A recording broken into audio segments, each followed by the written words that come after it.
The name of the story, Almost Always. Chapter 1, The Beginning. You never expect love to spill your coffee. It was a rainy Tuesday morning in London, the kind that paints the city in shades of gray, with umbrellas dancing like flowers in the wind. Emily clutched her cardigan tighter as she stepped into the corner cafe on Notting Hill. It smelled of fresh croissants and cinnamon, and the soft jazz music made everything feel slower, quieter. She wasn't even looking when it happened. A shoulder bumped into hers, hard enough to send her phone flying and her coffee splashing. "Oh, I'm so sorry," came a deep, calm voice. Emily looked up into warm brown eyes and a slightly crooked, apologetic smile. The man reached for a napkin, awkwardly dabbing her sleeve, clearly flustered but trying not to show it. "I was distracted. I didn't see you coming," he said, eyes still holding hers. "I'm Alex." "Emily," she replied softly, her cheeks already betraying her with a warm blush. "And, I guess we've officially met over caffeine." He laughed, a warm, honest laugh. "Let me buy you a new one," he offered, gesturing toward the counter. "It's the least I can do after trying to baptize you in espresso." They stood in line together, side by side, still slightly awkward but smiling. Alex kept glancing at Emily as if he wanted to say something more but couldn't quite find the words. She tucked a strand of hair behind her ear, trying not to meet his gaze for too long. "Do you always run into strangers like this?" he asked with a smirk. "Only on days that end with coffee stains," she replied, surprising herself with a witty comeback. He grinned. "I like that. You're quick." "You're clumsy," she said playfully. They both laughed again, a soft, unexpected connection weaving itself between their words. When their coffees were finally ready, Alex handed her the fresh cup, this time with a small drawing of a smiley face on the lid. She looked at it and then at him. "Did you draw this?" "I bribed the barista," he said. "He owed me one." Emily chuckled, holding the cup a little closer. "Thanks for the coffee and the art." They stepped outside together, the rain now softer, falling like a whisper over the city. "So," Alex began, stuffing his hands into his coat pockets, "do you live around here?" She nodded. "Just a few blocks away. I work from home, so I sneak out for coffee to keep my sanity." "What do you do?" "I'm an illustrator," she said, then added quickly, "mostly freelance. Children's books, sometimes small design projects." "That's amazing," he said genuinely. "I can barely draw stick figures." "Well, you did draw a smiley face," she pointed out. "With help," he laughed. "What about you?" she asked. "I work in architecture," he said.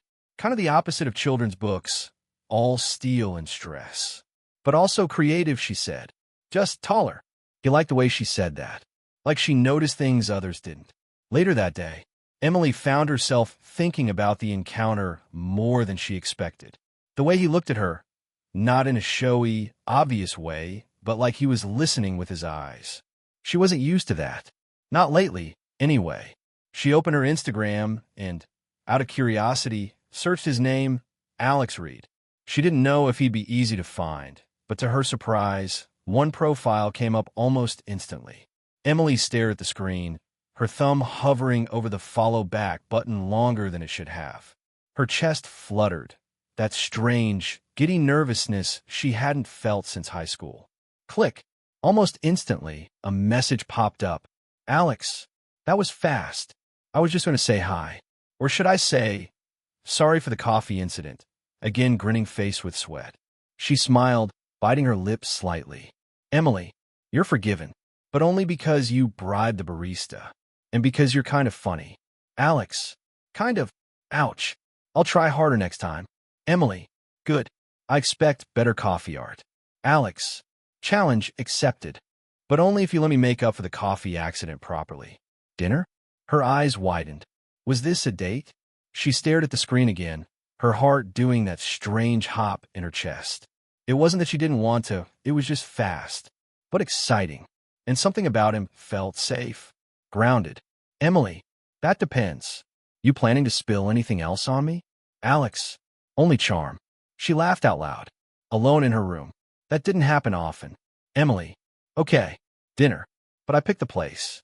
"Alex, deal. Saturday?" Emily. Saturday. Saturday evening. Emily stood in front of the mirror, turning slightly to the left and then right.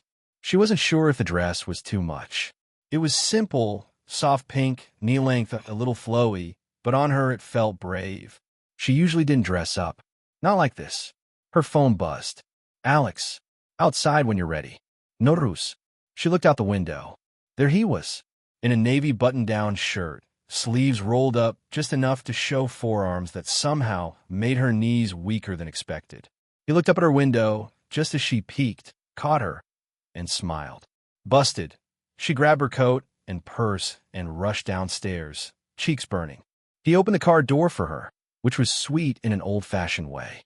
She liked that. He didn't try too hard. He just was. You look beautiful, he said as soon as she sat down. Her voice caught for a second. Thank you. You ready for a questionable dinner? He teased. I picked the place, remember? Right. So if it's bad, I blame you. Fair. They talked the whole way there. Not forced conversation, but real, bouncing, surprising, and full of those little comments that made her smile without realizing. Dinner was in a small Italian place, tucked into a quiet street in Soho dim lights. Old music, wine that came in short glasses like they were in someone's kitchen. I like this, Alex said, glancing around. It feels like a secret. It's my favorite, she said.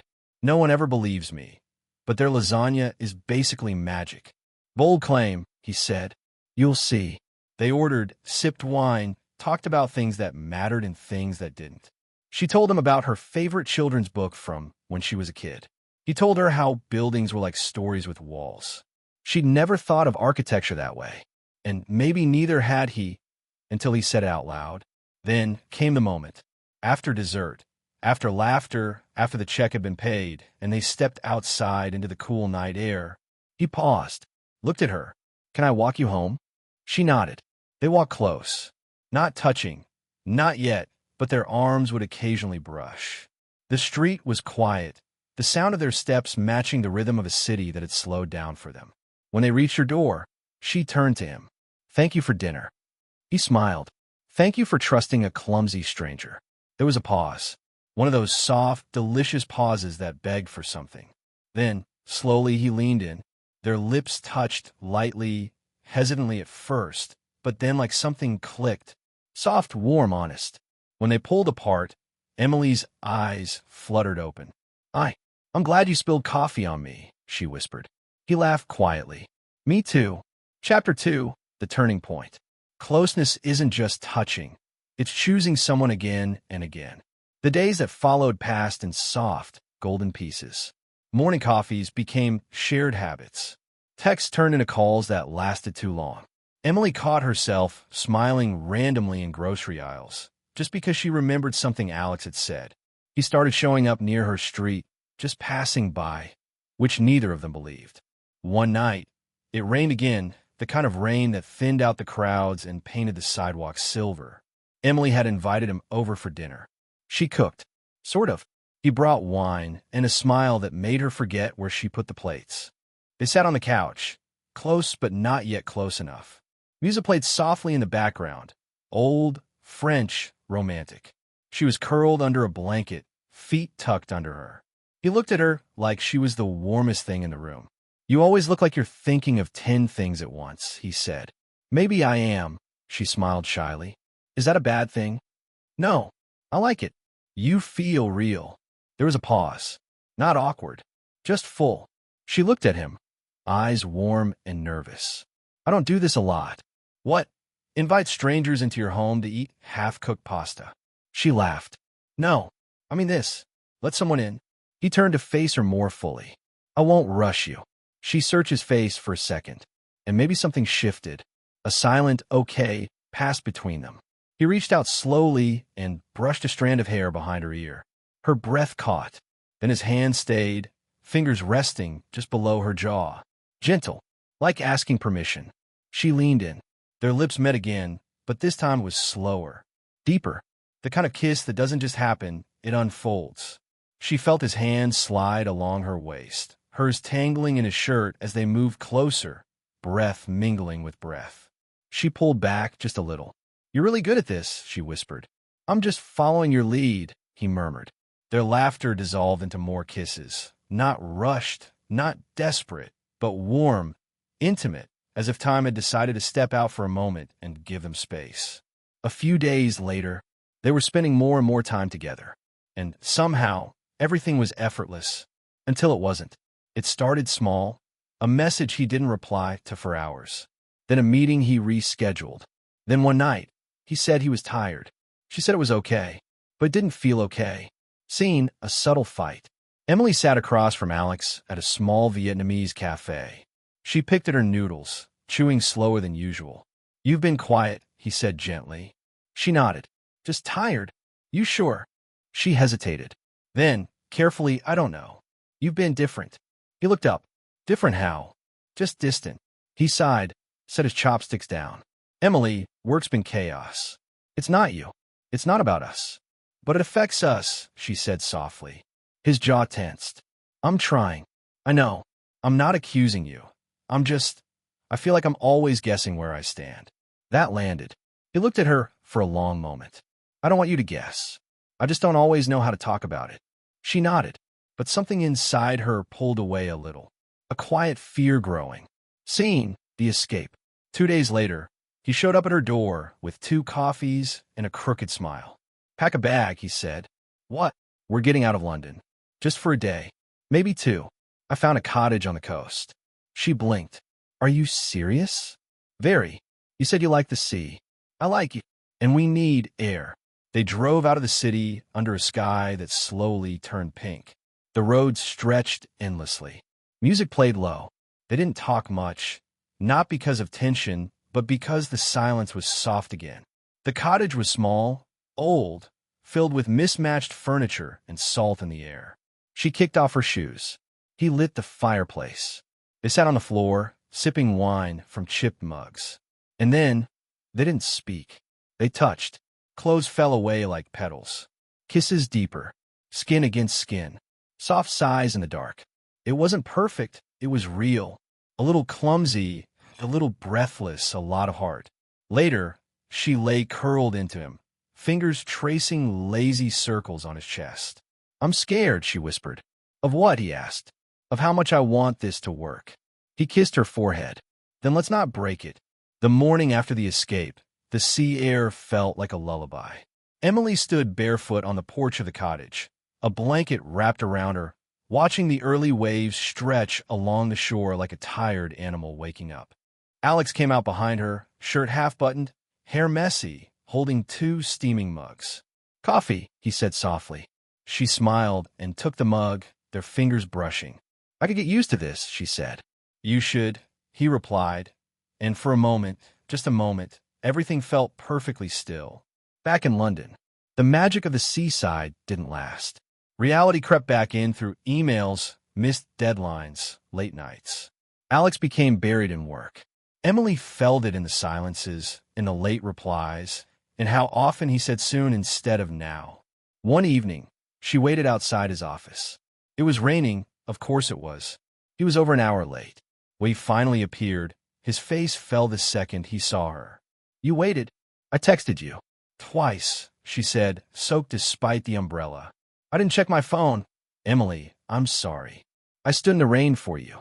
He looked genuinely pained. "I didn't ask you to." The words hung there, cold and sharp. She looked away. "I know." They stood there in silence, the city noise blurring behind them. "I'm trying," he said again. "I know," she whispered. "But I don't want to be something you manage."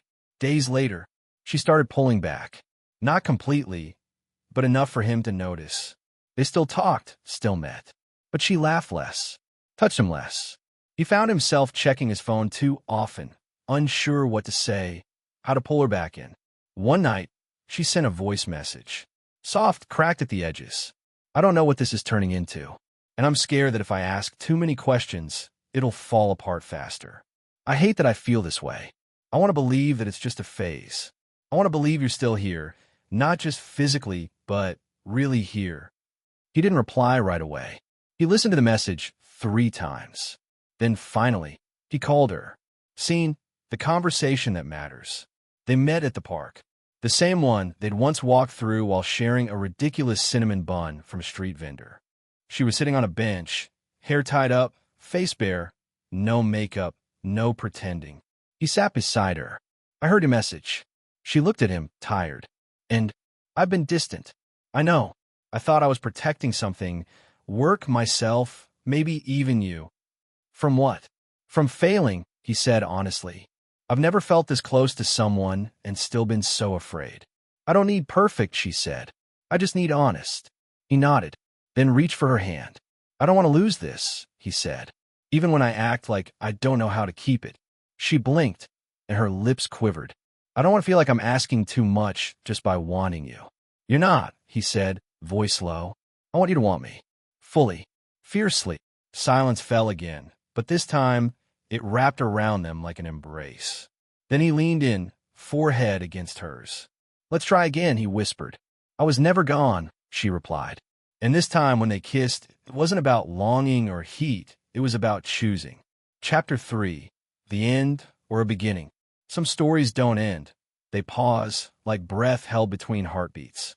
Autumn arrived slowly in London. Gold-tipped leaves on sidewalks, early sunsets, and scarves wrapped a little tighter. Emily and Alex were better, but not perfect. Some days, he called her first. Some days, she answered with a laugh that sounded like spring. Other days, silence returned like fog.